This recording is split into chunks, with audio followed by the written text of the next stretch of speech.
If you think about it, life is pretty much like a huge plaza, a chaotic world of its own. It overwhelms us and excites us with lots of things to discover. With so many passageways, we'll definitely get lost. But, like in most cases, we need to get lost to know we went the wrong way. Every day we ask ourselves why we exist and what our purpose in life is. We try to reach for answers and dream that one day we'll get to understand what it all means. We look for that glimmer of the future, a punch through a black hole that fills us with the persistence to move forward. We fail and make mistakes, but with hope, and if we just try enough, we succeed. It takes one shot to change everything.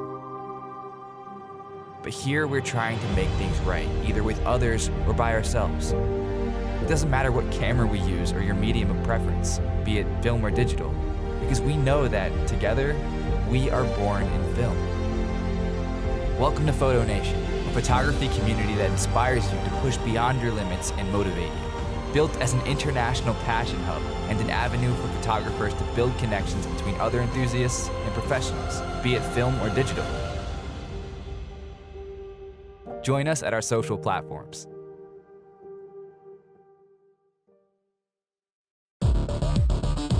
Looking for photography tips, inspiration, ideas, or anything about film? Well, you've come to the right place. Born in Film and Photo Nation present Film Factor Podcast. Follow us on our social platforms at Born in Film on Instagram, Twitter, and Facebook.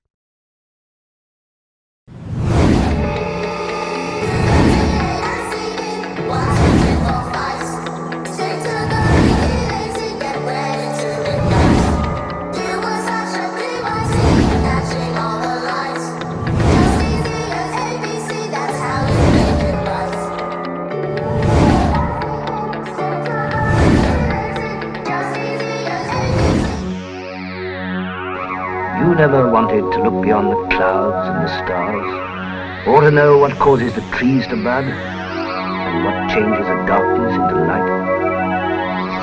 But if I could discover just one of these things, what eternity is, for example, I wouldn't care if they did think I was crazy.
Hi guys, welcome to Film Factor Podcast. My name is Franz and we are back with a brand new episode. First of all, we'd like to thank our friends from Drinkies PH for sending over some cold Heineken beer. If you're down for cold beer, do visit www.drinkies.ph. And speaking of Drinkies, we have someone back. Please welcome Miss Micah Singson. Hi Micah, can you hear? Hi, Micah. Hello. Hey, so Hello. yeah, and just to talk about Drinkies. Aside from Heineken beer, maybe you can discuss more about your other products. Yeah.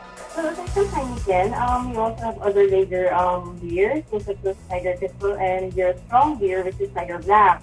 And then we also have your favorite yeast beer, which is Blue Kettle, if you're familiar. Okay. And those who want something that's flavored, we also have Tandoy Ice, Original, and Lemonade. Wow. So those are the products that you can order online in drinkies.ca. Okay. And I think Drinkies is just closed today because of Black Friday, right? So when will you open? will be open starting tomorrow, so you can order from 10 a.m. to 6 p.m. So yeah, but we're available in selected areas only because of the liquor ban Okay. in some cities. Yeah. So you can go online to check out the cities which we can serve. Okay. And even if there's a liquor ban, they can still drink at home, right? Yes, you can still drink at home. You can still enjoy the cold beer at home. Okay. Yeah, and I believe that you have the Born in Film promo. Cheers BIF. That's CHEERS BIF when they order, right? So, and Yes. when they key that in, they get a 200 pesos discount on their order, right? Yes. Yeah, and just don't forget to drink responsibly, okay? Yes. So, yes. yeah. Okay, so thank you, Micah. Advance Happy Easter. Thank you. Okay, so moving on to our show. We know that most people are listening at home because of certain lockdowns, and there's no better time to binge watch series on Netflix than now. Joining us tonight is a world-renowned wildlife photographer known for his works on marine life, shown on the hit Netflix show Tales by Light, where he explores the deeps of Tonga and Papua New Guinea. Here to tell us more, please welcome Mr. Darren Jew. Hi, how are you? Hi. So Darren, Hi. how's the lockdown there? We heard that COVID has also been seen in Australia, right? So how are you guys there? Oh, we're doing pretty well. We got a few cases, but it hasn't been as bad as it's been in some places. Everybody's been very responsible and staying home and Yeah. trying to keep away from each other and washing their hands. And so Australia's doing a pretty good job of keeping it under control so far. We can see that. And can you walk us through how you began? Maybe you can talk about how you started in photography. I first got interested in photography when I was a young boy. My dad had traveled to Antarctica in the late 1960s, and he spent a year at the Australia's Mawson base in Antarctica.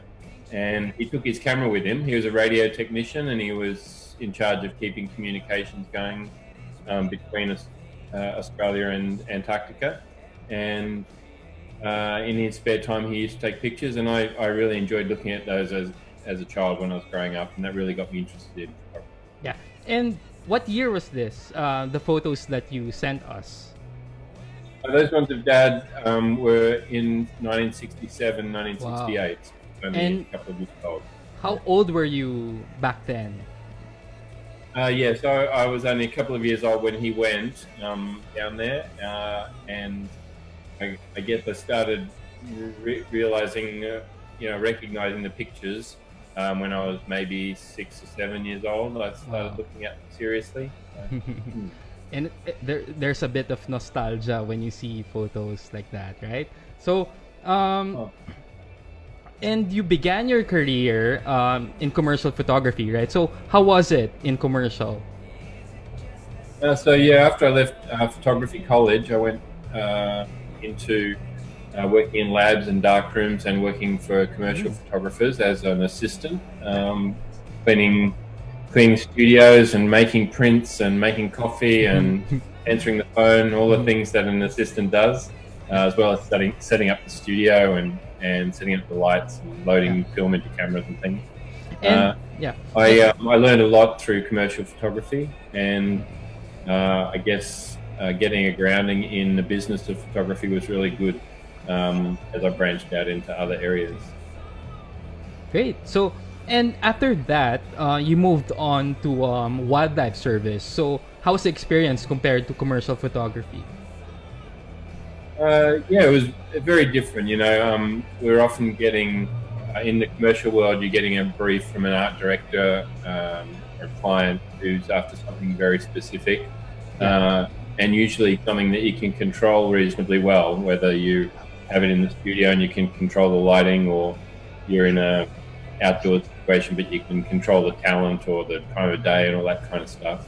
Whereas with the nature photography, you tend to be at the mercy of the elements and the wildlife and the vagrancies of the subject. So I took the rigor of commercial photography and briefs into the nature photography world, and I guess tried to always deliver what the client wanted. That was the main thing. So even though I was working in the nature world, it was still a client-based service that we're offering. Yeah, and maybe that was your route, right, in wildlife photography. And I understand that you moved on from that part of your career to pursue independent work, right? So maybe you can talk about more of your independent work after wildlife service. Yeah, so I'd worked for the Queensland Park Service for around 8 years, and then I guess I wanted to expand my horizons out beyond what we had in my home state, and I started to travel around the world and around Australia and study what other photographers were doing around the world and how they were making money out of photography. Yeah. And this is in the late kind of mid-90s, I guess. So I modeled myself on a few photographers, mostly American photographers. They were kind of making a living out of nature photography, and I started doing a variety of things, whether it was a bit of publishing, a bit of education, shooting some stock, doing editorial work, a bit of publishing, a range of things in order to keep money coming in. Yeah, and that's one of the best things when you do wildlife photography in Australia, because I know that the country provides for conservation of wildlife in your country, right? Sure, we have a pretty good system of protection of natural areas and wildlife. It's not ideal. There's still a lot of things that are maybe not being looked after as well as they should be. Yeah.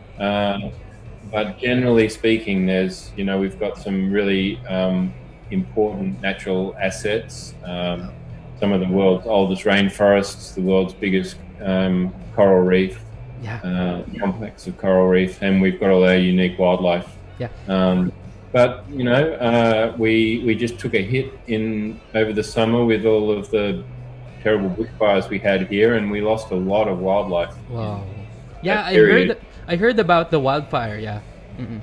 And maybe you can talk about the wildfire. Yeah.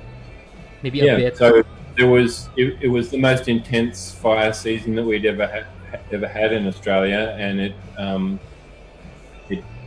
took out lots and lots of natural habitat of iconic Australian animals like koalas and kangaroos and echidnas, and there was estimates by some of the scientists of around 1 billion individual animals died over the summer. So it's going to take a long time for that to recover. It's kind of lost its place in the news recently with all of the COVID pandemic stuff that's going on. So hopefully it won't get pushed aside. It could be really disastrous for some of the world's most unique wildlife. That's really sad. Okay, and just to move on, as a wildlife photographer, you get to travel. So what are some of the places that you've been to? Oh, well, I've been lucky enough to go right around the world to all the great wildlife and landscape destinations. My first ventures out of Australia were to North America, to Alaska. Photographed the bears and the killer whales up there. And then spent some time in Africa. Spent time in South America and in the States, all across the Pacific, a little bit in Asia, not too much in Asia. But done some work with the tigers in India and snow leopards up in the Himalayas. So, wow. And plenty of the world. You've also been able to go to Antarctica, right? I have, yeah. Yeah. So that was like the first time I went to Antarctica was pretty special. Following in my dad's footsteps, I Yeah. guess, and seeing it for myself and capturing the wildlife as I saw it. Yeah. And yeah, since you mentioned Antarctica, connecting that to your father, how does it feel being able to explore there like him? Yeah, I haven't had the benefit of being able to stay there for more than the longest trip I've done is about 3.5 weeks. I've been down there 6 or 7 times, but only for short periods. I would really have loved to have spent a whole year like he did, but I never really had that opportunity. But certainly seeing, seeing the beauty of the place in firsthand was one of the highlights of my life, really. Yeah. Yeah, and Darren, just to add to that, how hard is it to prepare for Antarctica? I mean, if you want to go there, how hard is it? I mean, in terms of physical, do you really need to be in shape? These days, it's pretty easy to get down there as long as you're agile and it's always good to be fit no matter what you're doing. Yeah. But you don't have to be a super athlete to go down there for sure. There's plenty of boats that can get you down there and give you a look now. And as long as you're fit and able and well, you'll be fine. You'll be Find a fine. good operator to look after you. Yeah, and it's all about the vistas and the sceneries, right? And of course, And the the marine yeah. the marine life. Yeah, and speaking of marine life, I think you sent us some photos of your travels. Let's talk about this first one that you sent us. These are penguins, right? Where did you shot this? This is at Cooverville Island in Antarctica, and they're Gentoo penguins, and they go out to feed during the day, and so out of the colony they're coming and going all day. So I just found a spot next to one of the floes that was stuck against the shore, and just waited for them to pop out of the water like that, and I was lucky enough to get that. That was shot. That was on the first trip I went down to Antarctica. So that was 1996. So that's a picture on slide film with a manual focus camera. Wow! So this is film. Wow! And you waited for this moment, right? So it's all about the moment. For sure. Yeah. So there's would have been a few hours sitting there in the snow waiting for that. Wow. And that's, I guess, one of the most important things about wildlife photography is patience. Patience, yeah. And the next photo you sent us is a turtle. So can you tell us more about the photo? Sure, that's a green turtle hatchling on the Great Barrier Reef. Wow. The hatchlings are born in. They come out of their eggs up on the beach, and they run down the beach into the water, and then head out across the reef flat. And I just followed that little guy as he was heading out.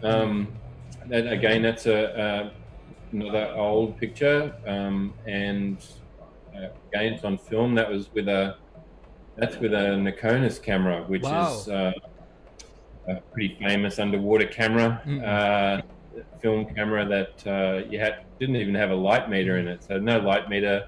Had to guess the focus distance and put that manually on the settings yourself. It's about 6 feet away, whatever, 3 feet away. And Darren, since you mentioned the Great Barrier Reef, I know that you live in Queensland, right? So can you tell us more how near the Great Barrier Reef is to you? Okay, to get to the southern end of the Barrier Reef, which is an island called Lady Elliot Island, which is a really stunning jewel of the Barrier Reef.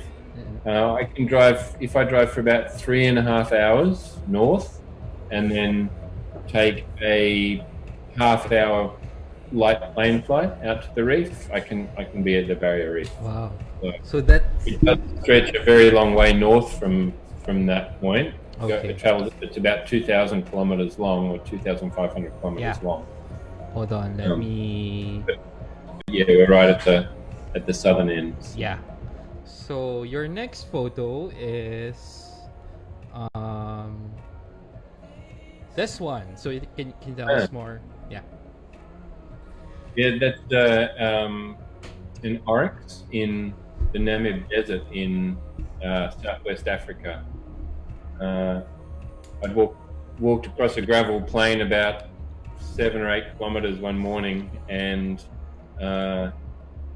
just looking at the landscape pictures, and we came across that guy walking up a riverbed, and he came, the dunes were coming down to the edge of the river, and he just happened to walk up onto the top of that little rise there, and stop in the sunlight and look around. That you can see the shadows from some trees on the riverbank there, on the dune in front. That's one of those absolutely amazing moments that you just so grateful you really for. need to capture that moment. Okay, so moving on, you have a couple more photos here. Wait, let me pull it in here. So I think these are penguins, right? Yeah, we've gone back to Antarctica again with that one. That was the first time I snorkeled in Antarctica, the dry suit and the Nokonis, and was lucky enough. I was expecting just to be swimming around with icebergs, but was really lucky to come across that school flock of penguins feeding, and the way the rays of light were going into that really deep water was really beautiful. Amazing. And my Nokonis leaked on that occasion, and the water got in onto the film, and it ruined every frame except for that one and 2 others. So it's amazing that you got to save the shot. Okay, so moving on to the next photo. Is this a whale shark? Is it a whale shark? Whale shark, yeah, the biggest fish in the world. Yeah. That's taken in Ningaloo Reef up in northwestern Australia. I'd seen lots. This was taken in the early 2000s on film. Yeah. Just before digital. Just before I was actually shooting digital above the water when I shot this picture, but under the water I was still shooting film. And all the shots I'd seen of whale sharks had been from the front mostly, and so I thought I need to do something a bit different, and so round to the back of the whale shark, and the thing that I was just waiting for was for that really strong graphic element of the tail to cut across the frame to create a bit of tension in the frame, and it really makes that picture, the angles of the tail and the light. Wow, great. So the next photo is a kangaroo on a beach. So maybe you can tell us more about why that kangaroo is on the beach. Yeah, so I think a lot of people think that kangaroos are only kind of a desert animal or an arid animal. There's actually kangaroo species in most habitats all around Australia, from the rainforests to the wetlands to the coast. And so these guys in this area, which is around 1,000 kilometres north of here, about halfway up the Barrier Reef, these guys feed on mangrove fruits that wash up on the beach there. Wow. Okay, so yeah, beautiful. Beautiful. We have a couple more. Wait, let me pull that in. Here, the fisheye shot. So can you tell us more about where we shot this? this? I thought this picture was, we're getting into some digital pictures now. Okay. This is a more picture, and around 2011, 2012, something like that. Canon brought out the 8 to 15 fisheye zoom, and I got a hold of it, and I'd been shooting lots of round pictures on this dive trip out in the Coral Sea, and on one dive I came up a bit far away from the boat, and was just swimming back across the reef flat on the surface, and Yeah. I looked down through the fisheye lens, and like it kind of looked like the Earth, like a planet. Yeah, exactly. In the Yeah. viewfinder. And it was that moment that I realized that lens is really, it's not about taking round pictures. It's about creating metaphorical images. Yeah, that, beautiful. that really transcend just the normal pictorial nature of pictures. Yeah, great. So the next one, I think this is your most famous Pete shot. So can you tell us Yeah. more about? Okay. Yeah. So this was shot as part of the Tales by Light series, or creating the episode for Tales by Light. When the idea of the series was put to me, the producer Abe Joff, he asked, if I could take any picture that I wanted to take, what would it be? And I figured that these days it's pretty easy to take a picture these days. Cameras are really good, and processing, people can fix things up in processing really easily now. Yeah. So it was never going to be enough just to take a picture of anything. So I decided that I really needed to create something that was a challenge, and so I decided that what more of a challenge than do some long exposures with the light spinning under the water. And we'll talk more about that later. The next photo are, what do you call this? Whale shark? Humpback whales, right? Yeah, so they're that's two humpback whales in Tonga. I take photography groups up to Tonga every season to swim with the humpbacks. Those two humpbacks are sleeping on the bottom, and you can see at the front of the one in the bottom of the frame, there's that you can feel that line traveling through the sand there. Yeah. Yeah, that's it's the humpback is it's got its nose resting in the sand, and the current has pushed it along. Wow. And it dragged its nose in the sand, and that's what left the mark there. Darren, The other one. Darren, in terms of size, for those who don't know how big a humpback whale is, can you maybe tell us more about its size, the biggest one that you've been able to see? Well, so the humpbacks are around 15 meters long. Wow. 15 That's huge. 16 meters long, and so about the size of a average bus. Wow. So they're quite ominous when you're in the water with them. Yes. It is hard to get scale sometimes because there's nothing to compare them to. But they are, as they get closer and closer, they just keep getting bigger and bigger and bigger. Yeah. Wow. So your next photo is a shark. So can you tell us more about this shark? Yeah, this is a Galapagos whaler. Oh. Shot at a really beautiful island called Lord Howe Island, which is in the western Pacific here. The Galapagos whalers tend to congregate around ocean pinnacles, and they're quite gregarious and quite curious. And this guy was really curious. He was all my work's done with wide-angle lenses, all my big animal stuff. Okay. And so that one came straight at the camera and just kept coming and just veered off at the very last minute. So I was lucky enough to hold my position and just move myself just enough to get that exact head-on profile picture. Amazing. Okay, so the next shot is a school of fish, right? Yeah, this is a really remarkable phenomenon. This picture's taken in Palau, and these are red snapper, and they congregate when there's about every 3 months they congregate, and they congregate to spawn in these huge schools, and they all come together just before dawn, and the mass spawning, the female gets in amongst all the males, and she swims up and releases her eggs, and males follow her up. It's really spectacular. It's one of the most amazing. It's like a Blue Planet moment. That kind of thing. Yeah.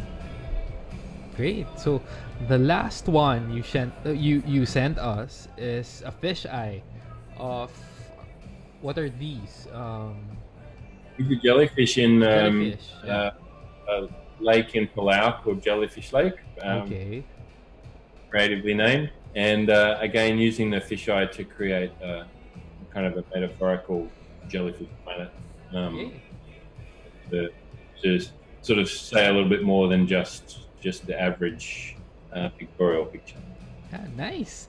So let's move on now to Tales by Light. So I know most people who are listening have seen it. So can you talk us through how the production went? How many people were involved in the shooting of the documentary? Sure. It was quite a small crew. We shot the New Guinea section first with each biplane.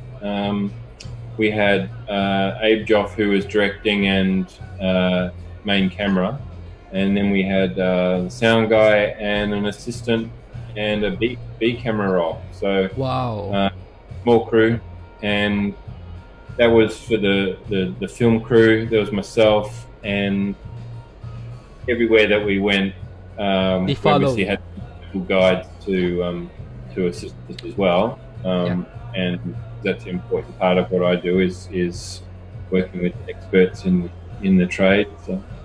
Yeah. Okay, Darren. So we saw that you went into the deeps in Tonga to shoot humpback whales. So for those listening, can you share with us how the experience was? I think we have a video of that. Okay, so maybe you can explain while I'm showing the video. There. So we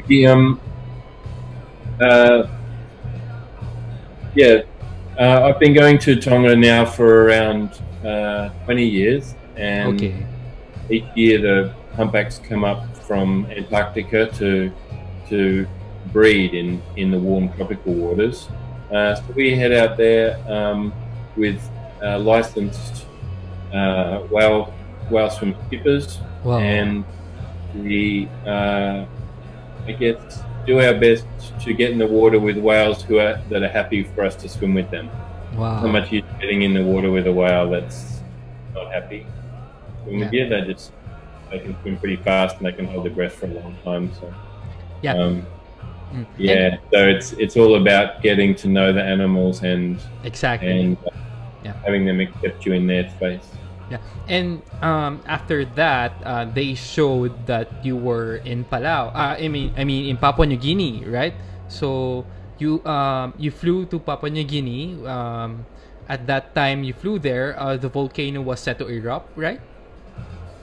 Well, there's a area in New Guinea called Rabaul where we needed to go to shoot each biplane, and there's a couple of volcanoes nearby there, and they're active volcanoes. But we decided to get up close and personal with one of the volcanoes, and we actually ended up flying a drone over the top of it. And this was before DJI made drones available to everybody. And the guy who you can see the drone there in Toby's hands, he built that himself, and we put a Canon 1DC on that and flew it over the volcano. Just to tell you how technology has changed. When we filmed that, we had 4 minutes flight time. Wow. Was all we could have. So Darren, since you mentioned that, was it hard in terms of production? So given the technology, was it easier as you've seen it, as you've seen the crew shoot the documentary? I mean, was it hard for them? Yeah, I guess there's so many, I guess, things making every year things get a bit easier to do. The House by Light was probably at that point where it was possible to do something of that high standard in 4K with crew of only 4. It would have only been a year or two before that you would not have been able to do it in such a way. You would have had to have a much bigger crew and wouldn't have got any of the aerials and all that kind of stuff. So the technology is making it so much easier. Everything's so much more accessible. So. Yeah. Okay, so while there in Papua New Guinea, you went to Rabual Harbor to shoot the 70-year-old Japanese Mitsubishi biplane named Pete, right? So, when I saw that, I was in awe because, it takes great effort to shoot shots like those. So, I have a clip of that, so maybe we can show the audience how hard it was for you to shoot it. So maybe you can explain how it was shot there. Okay, so this wreck had not been guided for quite a while, and our local guide helped us find it. We got permission to dive it from the local villagers. Okay. Our dive guide found it, and then I guess I wanted to create something that was a bit special, and so we went about putting the tripod on the bottom and putting lots of weights on it to hold it in position. Yeah. And then by the third dive, so we had one dive to find it, one dive to compose a picture late in the afternoon, compose the picture and focus the camera and have it ready for when we came back in the night time to do the final exposure. So Darren, that was speaking of multiple times that you needed to dive, how many tries did you do it? So I had 3 goes at shooting that. So I had about 20 minutes available to me to shoot, and each frame was 5 minutes each. So I had to open the shutter, swim around the wreck, and come back, assess the picture on the back of the camera, and then I had another opportunity to see if I could improve it, and then on the third time it all kind of came together, and it I was learning as I was going along. Amazing. Okay, so Darren, talking about Tales by Light, what's the most difficult thing about shooting the series? The hardest part was being in front of the camera, for sure. I find taking pictures and swimming with whales and diving and stuff. The interviews, right? Yeah, interviews are the hardest part. So learning my lines, yeah. Okay, and what's the most memorable thing about shooting Tales by Light? I think certainly achieving that picture of Pete's biplane. It's a pretty unique picture, and just knowing what went into making that picture and the help we got from the local people, it kind of made it a almost like a memorial to all the people that had lost their lives up there in the war, and then again, it kind of signifies a lot about how things move on and change, and that was a wartime wreck that turned into a reef covered in life. So it's an amazing thing. Wow.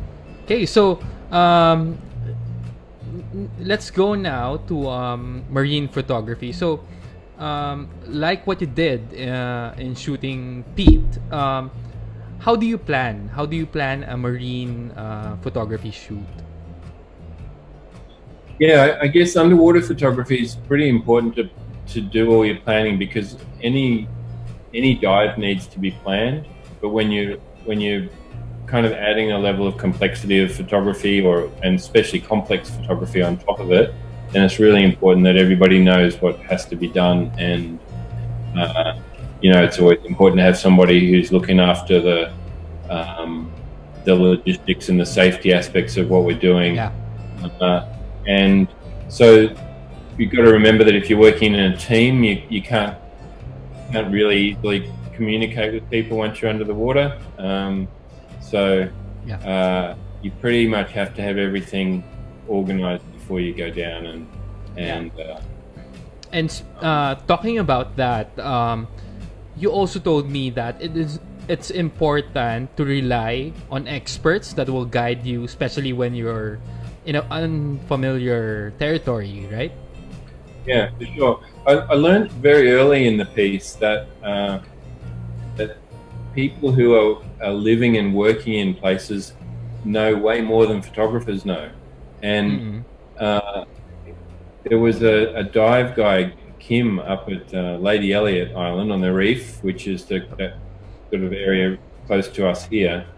And some of the first times I went up there, he used to say, "Oh, we get these photographers up there and they tell us we should be going over this way and we should be going over that way to get their pictures, when I know that, this time of year they're better over there. Yeah. You find turtles around that corner." And so I took that on board and always get as much information as I can about a subject and a location. Yeah. What the best way to approach photography is, because otherwise you're just going against the natural forces. So. And Darren, what are the most important things you need to consider before heading out to a shoot? I guess for me, having a goal and outcome is really important. Before I go anywhere, I really I have an idea of what I want to come back with, rather than just going randomly out and just shooting whatever's happening. But everybody works differently, but that's just the way I work. Yeah. And just planning so that you know that you're going to be in the right place at the right time. And it all goes down to intent and purpose, right? When you shoot. So can you tell us why it's important to be a certified diver if you want to pursue a career in marine photography? Oh, for sure. So I do a lot of work in the ocean. Some of it breath hold, so just snorkeling, and some of it's scuba diving. So it depends on the subject really as to which way I go about. Darren, is that a great starting point for those who want to begin shooting marine life, snorkeling? Can you recommend? Sure, because you really do need some confidence in the water. Yeah. Once you're confident in the water, then you can have a go at scuba diving, and then really adding a camera onto your scuba diving experience.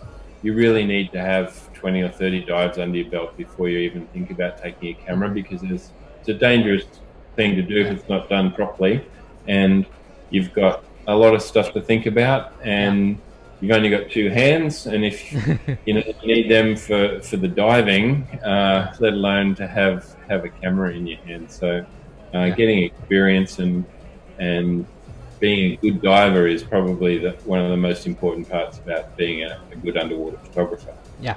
And in terms of safety, at what point should you cancel a shoot? For example, there are sharks feasting. Is it better to cancel a dive for your safety? No, I think you don't want to do anything silly. But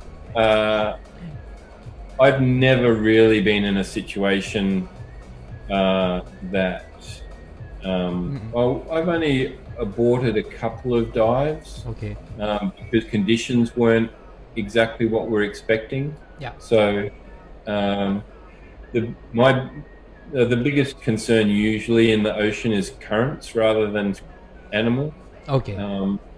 And because they can be quite unpredictable at times and take you away from where you thought you were going to be.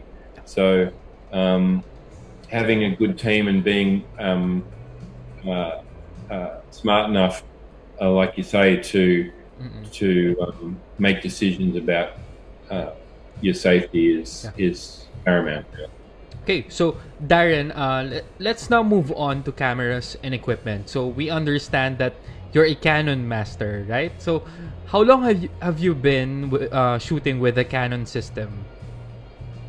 I got my first Canon cameras in 1986, 1987, something like that. Yeah. What was your first Canon camera? I got a T90 and an F1. No, my two cameras. It's pretty popular that time. So yeah, I believe you prepared a setup for us. So maybe you can show, or I think you showed us a bit of a illustration about the why you need to use a dome for your cameras. So wait, let me pull that in. So yeah, so what we've got, I've just got some gear here. What you can see here are my cameras. I've got, this is a Canon 5D Mark IV. At the moment, I've got a 16 to 35mm zoom lens on, which is probably my most used lens. Then over here we have a 8 to 15 fisheye, which is the one that does those circular images. And the third lens there is a 100mm macro. Wow.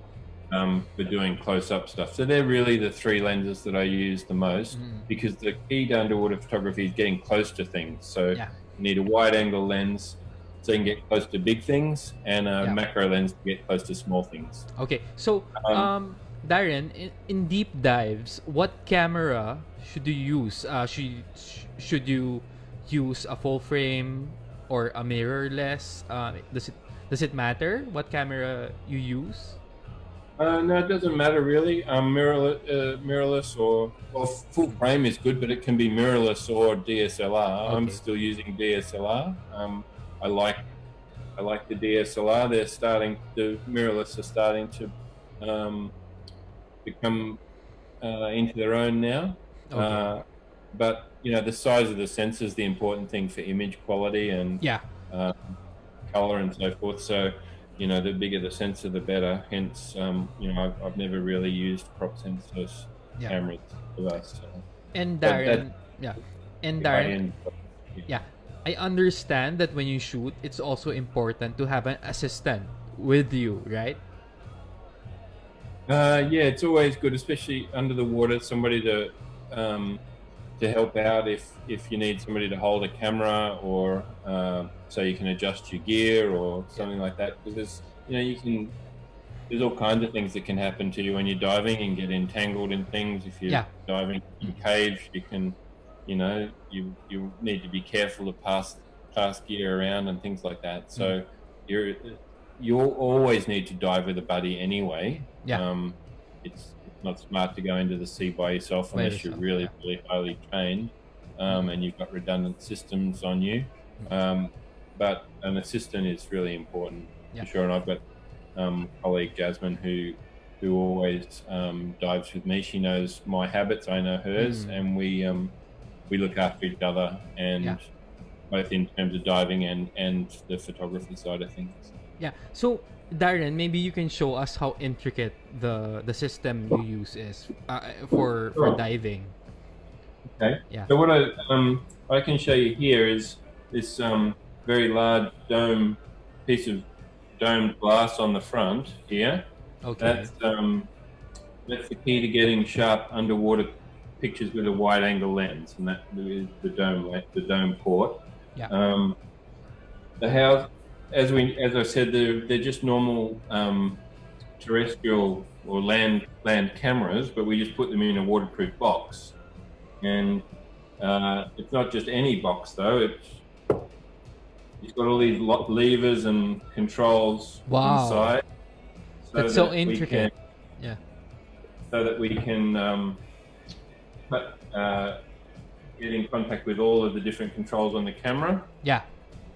Yep. And then you can see here all of the different Settings or the buttons. buttons all come through on these levers. So Yeah. they quite intricate. Yeah. But the camera just slides into the housing. It's a really good housing. Really well designed. Darren, we have a question. Someone's wondering. Actually, it's Angel Castro. He's been commenting on our live stream. So he asks. Wait, sorry. He asks, is there a way to replace the lens while you're underwater? There's no way, right? That's correct. Not really with a full frame camera. Yeah. There is there's some smaller cameras, and I can show you an image. I think here. those are the budget cameras, right? Yeah, Okay. yeah. I can just give you Yeah. a bit of a look here at. And maybe you can also show Darren why you need a dome for the camera. Yeah. Okay, so that should be. There we go. Here's a little drawing for you Okay, as to why you need that big piece of glass on the front. Yeah. So we know that light travels in a straight line, and when it hits glass, if it doesn't go straight through, it bends at 45 degrees. Wow. 90 degrees to the surface. And see on that picture on the right, there's these little kinks where it's going through the flat port. Those little kinks, they make the edges of your picture really blurry. Yeah. Whereas if you have a domed piece of glass on the left, then It you'll corrects. it corrects it. Yeah. Yeah. Or Great. it doesn't distort it more than Yeah. corrects it. So yeah. And I So think that's that. yeah. With if you're just getting into underwater photography, there's always something like this, which is Aquatech make this item, which is called a Axis Go, and you can put your phone in that. Wow. Yeah. It has accessory lenses, which you can put on and make a wider angle lens under the water, and it's even got this big dome that you can put on it as well, so that you can do. They use that mainly for doing the half and half pictures, so half out of the water, half in the water. Yeah. And I believe the cameras now for mobile phones are much better, right? Yeah, they're getting better all the time. They're still not as good as The professional ones. used properly, but depends on what you're after, I guess. Yeah. And your budget. If you're into video, you could. GoPros are actually really good for video. They're not that great for stills, but if video is your thing, you can really get some quite good stuff with them, and you can add some inexpensive lighting to them, and maybe some filters to help bring back color. Yeah. And from there, you'd probably go up to something like this. This is Wow. the Canon G7X, which is a little compact camera. Yeah, for the compact cameras. The important thing about that is it's compact, but it shoots RAW files. Yeah. So you've got good adjustment capability in terms of the color correction. Yeah. So you can get into underwater photography. Nothing's cheap, but you can get into it reasonably well just with a Canon plastic housing that they make themselves. Yeah. Or what you can see there in that picture also is some much more sophisticated housings that are on the same level of sophistication as my housing. Yeah. They're just designed for the compact series of cameras, including they have dome ports. They actually have, to answer the question from before, Yeah. if you use a compact like this, you can actually change from macro to wide angle Okay. under the water. Whereas you Wow. can't do that with full frame Okay. cameras. You can do it with compacts though. Okay. Okay, so Darren, for those under a tight budget who only have action cameras, yeah, you recommend those, right? So, Yeah. yeah. Yeah. Okay, so in terms of the lens, what lens do you recommend? Is it better to shoot wide or macro? So, what do you prefer? Yeah, so it's important to get close to things under the water. So you've got only a small amount of water between the camera and the subject. Okay. So the wider the lens, the clearer and more colourful your pictures are going to be, because you're going to be closer to the subject. Okay, so Darren, just one thing. I know that you use 3 lenses, right? So if you'll only be able to use one lens, what lens would that be? Oh, that depends on what I'm doing, but my favourite results are usually from the fisheye, the 8 to 15. Not just at 8. At 8 it makes the circles. At 15 it makes a rectangular picture. Yeah. But I think my most of my pictures that I like the best are with the fisheye. Wow. So You get very close to things. yeah. So in terms of accessories, do you use red or magenta filters? In some cases, I know that there's a deep blue cast when you go deep dive, right? So I think you prepared a slide for us to explain the difference in terms of colors. Yeah. There's I can just sure. Go ahead. Yeah, and that picture there gives you a bit of an idea of the way that you can get bring color back to the picture using the raw converter. So the right hand side of the picture is white balanced, and the left hand side is what you would normally expect to get. Now I have a little rule that I try and stick to, which this little drawing is going to help explain that. Yeah. And it uses a thing called what I call the color effect. So it's the amount of distance that light travels through water before you can no longer bring the color back with white balancing. Okay. So it's around 18 meters maximum. So that would be 9 meters down and 9 meters from the subject, or maybe 2 meters down and 18 meters from the subject. Okay. And you'll be able to bring some color back. Okay, great. So Darren, since you mentioned that you've been into photography for maybe since 1986, in terms of technology compared to how it was then, I'm sure there were some shots that were hard to achieve, which are now almost effortless, right? So can you discuss about how technology helped you achieve certain limitations then? Yeah. So I guess the biggest change was going from film to digital. So with film, we didn't have the ability to bring color back quite as well as we do now. So that's made one big difference. But one of the other major differences is the sensitivity of the light, the capturing device. So when we're using film, I would often be using 50 or 100 ISO film in order to get decent quality. But now we can use such high ISOs. It allows us to go into places that we wouldn't have gone before. Exactly. And get pictures in places that we haven't been able to go before. So it really has opened up the underwater photography world, which is fantastic. And Darren, since you mentioned film, what do you use mostly? Is it slide film or the normal C41 film before?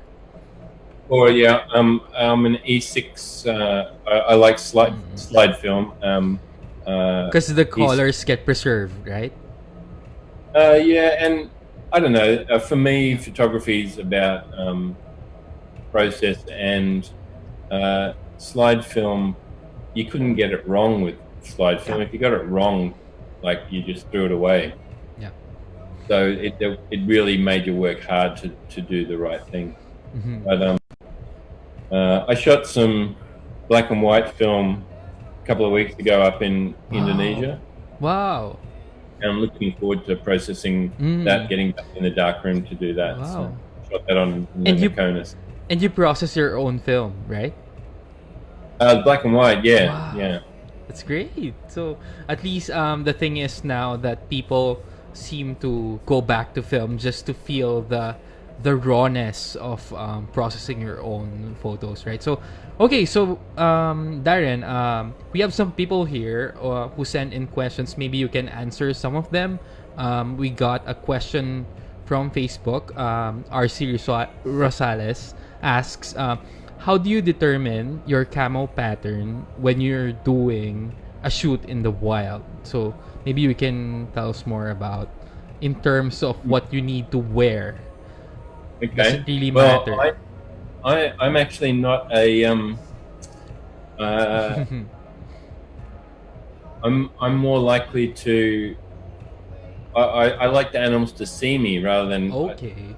I don't like to hide from them, because Okay. if they know you're there and you can blend into the surrounds with them or become part of their environment, then you get much better pictures. Interesting. So, And I think that's one of the difference in terms of land wildlife and in terms of marine life, right? Yeah, Okay. probably. Yeah. And we have another question from RC San Antonio. He asks, how to shoot without getting noticed by the animal, and what safety precaution do you follow? So I think you already answered this, but maybe you can discuss more about, Yeah, sure. in terms of cases that but- you don't really need to be seen. So maybe you can, go Yeah. ahead. So, like when if I use the whales as an example, Yeah. I get much better pictures if Okay. the whales know I'm there, because, and then it's just a matter of trying to do it on their terms rather Okay. than, like I like to say that the whales give us pictures, we don't take them. Great. So I think we have someone on the line with us tonight. Hello, can you hear us? Hello, Josh. Josh, can you hear us? Okay, so hello? okay, so we have Josh Ven from Taguig City in the Philippines. Josh, I think you have a question for Darren. So maybe you Good can evening, Sir Darren. Hi, Sir Franz, Josh. and Nice to all to the meet you. listeners. My question is this. If you're going to use a regular SLR underwater, how do you waterproof it? Or, if the waterproof gadget is not available, can you DIY it? Okay, I think he's asking about how do you DIY? I mean, do it yourself. Yeah. Is there such a way to work Yeah. it around? Probably not with a DSLR. Okay. You might. I have heard of people putting phones in Ziploc bags, but not going very deep. Yeah. The biggest problem with DIY is that you could probably make something waterproof on the surface or near the surface, but the pressure gets very, very strong as you go down deeper. So the compression on the gear is really important. And little things like the buttons on my housing, Yep. they have springs to fight against the pressure, because otherwise when you go down under the water, all the buttons would get pushed and you wouldn't be able to take any pictures because they're already pushed. Hey, So, so yeah. great. So, Josh, do you have any other questions for Darren? Oh, well, that's all. Thank you. That's all. Okay, thank you, Josh. Thank you for calling. Okay, so let's dive into other questions from those that were sent in from Facebook. We have one from J. Fernando. He asks, what are some of the lessons of taking wildlife pictures that we can use in our practice, taking pictures of people and street life? So maybe you can discuss, Darren, yeah, maybe the takeaways from shooting underwater? Yeah, maybe the like the street photography, I think requires patience as well, and also that idea that you create a picture or a scene, and then you let the life come into it. Yeah. Rather than chasing the life and then being stuck with a complicated surrounding. Okay. So that would be the main thing, and like treat your street photography like landscape or seascape, and then just wait for the light and the people to be in the right place. Great. So, yeah, let's dive into other questions. We have one from Winston Almendras. He asks, for wide-angle shots in deep waters, how do you compensate losses in red light and light in general? I think you already discussed this while you shot the peat, right? So maybe you can add more to that. If you're using available light, you've got some ability with the RAW file to bring color back. You can add a red filter. There's never one filter for every picture though, because it varies with your depth and the distance from the subject, and whether it's sunny or cloudy, the watercolor always changes. So RAW really gives us the ability to kind of be a bit more specific. But you can, if you're quite deep, you can use a red filter to start with. The other way is to take your light with you, and that's what we've done with Pete's biplane. I've used torch light to paint in, because by taking the light down, you're able to reduce the amount of distance that the light travels through the water. For most of my still photography, I use strobe. If I want a lot of color and I've gone deep, I'll use strobe or flashlight under the water. And if I'm doing video, I sometimes take video lights as well. But then they're really only useful if you're shooting really deep, where the ambient light is low. Yeah. Or late in the afternoon, early in the morning, so that the lights can overpower the daylight. Okay. So we have our last question sent in from Facebook. Fitzbore, he was the last guest that we had. He asks, how have you ever had any experience where you planned and invested on planning, but the moment it came, you were so mesmerized that you didn't bother shooting it? If yes, can you tell us a bit of story about it? That happens occasionally for sure. There's so many amazing things out there, and it does seem to be almost disrespectful sometimes to be wasting good energy or good time taking a picture. Mm-hmm. But there's been a few occasions where I've preferred to take in the moment rather than getting a picture. Probably more so later in my career than early. Early on in my career, I was pretty intent on getting a picture of every single thing that moved. Mm-hmm. And they weren't always the greatest pictures. But I'm a lot more circumspect these days, and it's we're so fortunate to have these amazing things that the planet gives us to take pictures of. We should be all making the most of them. Okay. So, and I think we have the last caller on the line with us tonight. I think he's quite far from Manila. He's calling in from southern Philippines. I think he's near the Tubataha Reef. So, I think he's here. Hello, Zast, can you hear us? Hello? Hello, sir. Hello, yes, sir. We can hear you. Go ahead. Yes, sir. Yeah, maybe you can ask your question to Darren.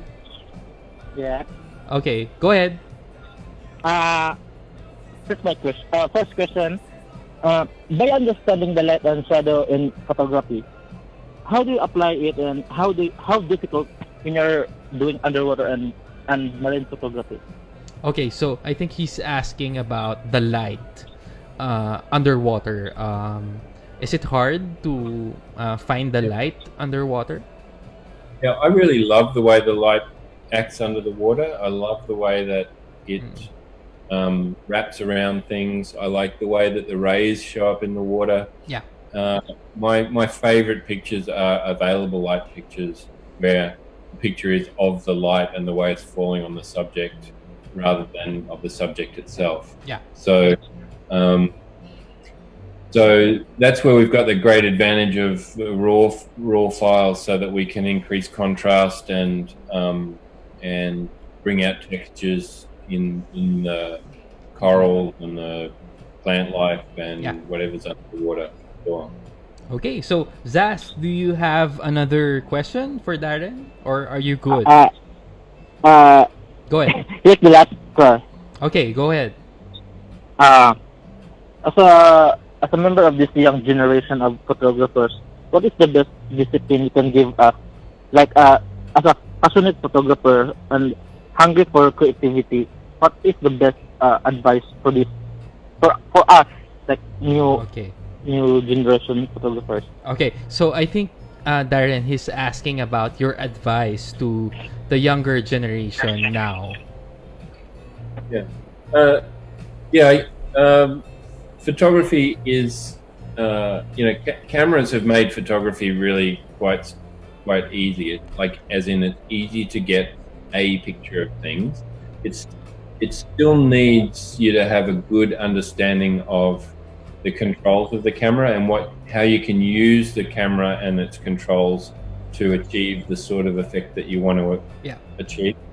That's the difference between going out and just pointing and shooting and applying all of the different techniques in order to get your results. So the idea that you might do some study of the theory, even though you feel like you don't have to, because you can pick up the camera and press the shutter and you'll get a picture.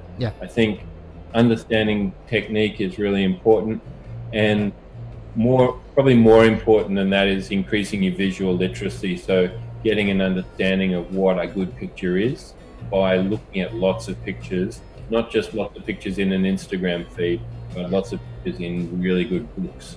Because the beauty of books is that somebody who's curated them, and so somebody who knows what a good picture is has gone to the trouble of putting them into a book in order to show it to you. Whereas self-curated display, you kind of at the mercy of the artist rather than of a curator. So I'm a bit of a fan for the old school of looking through books. So. Great. So Zaz, are you good with the answer of Darren? Yes, totally, sir. Totally. Okay, thank you, so much, sir. Thank you, Zaz. Thank you for calling.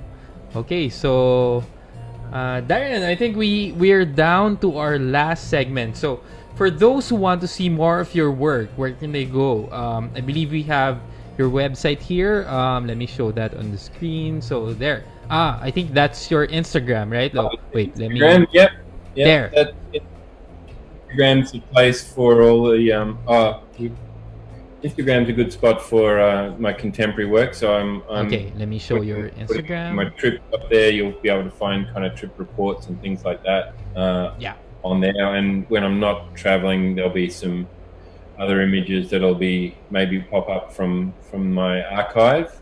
And they just need to follow at Darren Jew. So that's DARRENJEW. So there. So if you're on Instagram, follow Darren.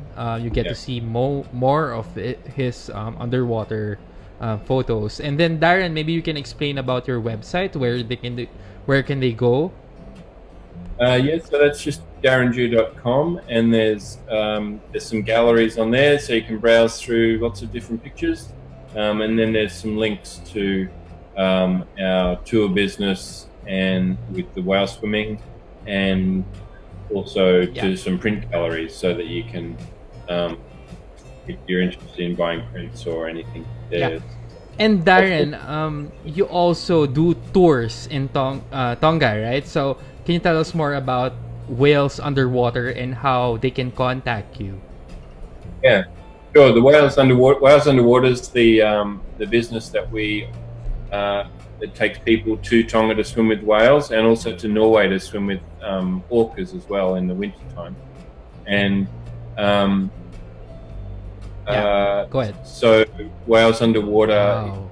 is we've been running tours in Tonga for about 20 years now. Wow. And This we're- are amazing. This year we're not sure what's going to happen over the next few months with the Cool. pandemic. Yeah. But we're planning still to be there, and unless we're unable to due to the restrictions. Yeah. And then if that's the case, we'll be just going next year. Yeah. Okay. So, and also, Darren, you mentioned that some of your books are available on Amazon. Maybe you can invite them to search for your books. Maybe you can also show us your book. Yeah. I can put it up here, I reckon. Wow. If I just Yeah. Go ahead. get over to there. Wait. Move these lenses out of the way. This is my most recent book called Underwater Australia. Wow. You recognize that. And that was the photo earlier, right? Yeah, that's right. Yeah. Wow. So, yeah, it's Wow. got pictures from all around Australia. We've broken it up into the Amazing. coral kingdoms up on the north coast, the temperate waters along the sides, and then the cold water areas at the Wow. southern of the continent as well. So You've taken yeah, a so shot you of get that Nemo. from- You've taken a shot Yeah. of Nemo. That's great. So yeah, so if they want to if you want to get a hold of the book by Darren, you just need to go to Amazon and look for, what do they need to search for? Just your name? If they search for my name, they'll Okay. get Underwater Australia, and there's also usually some second-hand copies Yeah. of my other book called Yeah. Reef Rainforest Red Heart, which is a book about Australia. Wow. It's out of print, but you can still get copies on I'll Amazon. try to find a copy. Okay, so Darren, lastly, I believe you also have a photo contest, right? So can you tell us more about it? I think I have a video you sent us there, so maybe you can explain more about your photo contest. Yeah, so last few years I've been working with an organization that runs a speaking tour here in Australia called the Underwater Tour. It's a live speaking event with we go around to each of the big cities in Australia and present about underwater photography and science, marine science. And as part of that, in this third year that it was to run, we decided to run a photography competition with that just was an additional part of the event. The tour itself has been postponed this year because of the restrictions, but the competition's still going ahead. So the overall winner gets to wins a whale swimming trip in Tonga. So Wow. it's a pretty worthwhile thing to join into, and there's some cash prizes for the category winners. So Wow. the categories are underwater characters, underwater scenes, aquatic abstracts. Wow. We have a topside category as well, which is it's got to have 70% water in the picture, but it can be taken from above, so it can be a seascape at the beach or whatever, or an aerial. And then we have a black and white section as well. And then there's the overall winner is the person who gets the highest. They have to enter 5 pictures, and it's basically a portfolio award from all of the entries. So.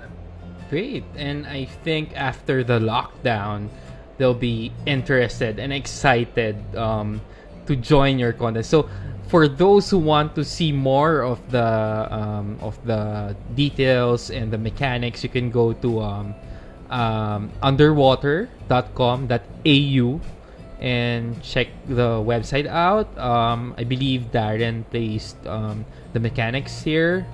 Yeah. Yeah, that's so you'll see all the categories. You'll see who the judges are. Yeah, We've got international judges, and we have you can upload your pictures on directly on the website. And the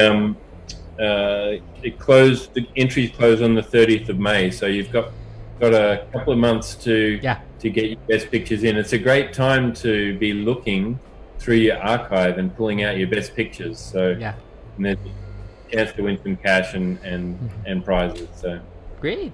And I believe, Darren, we're down to our last. Sorry, let me fix there. And Darren, maybe you can share some words of advice to those who are listening, just to close off the conversation. Oh well, words of advice about photography and the marine world, and that would be to really look after what you like to take pictures of. Learn about your subject. Learn about photography. Take in as much information as you can, and then use your photography to express yourself and tell stories. That's the main thing that it can do. Great. So and thank you for joining us, Darren. We really appreciate having you on the show tonight. My pleasure. Thanks for having me. Thank you, Darren. Thank you for joining us. Okay. All Bye-bye. the best. Bye. Thank you. Okay, so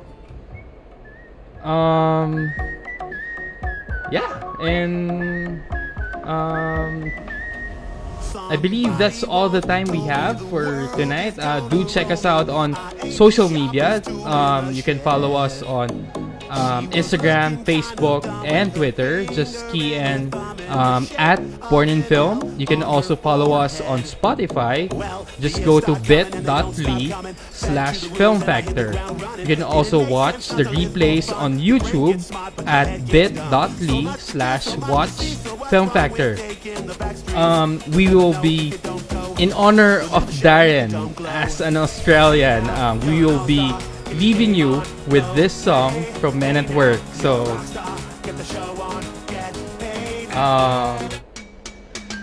my name is Franz. This is Film Factor. See you next week.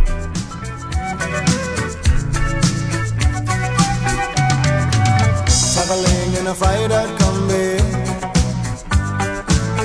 on a hippie trailhead full of zombies. I met a strange lady, she made me nervous. She took me in and gave me breakfast. And she said, do you come from a land down under, where women glow and men wonder? Can't you hear the thunder? You better run, you better take cover.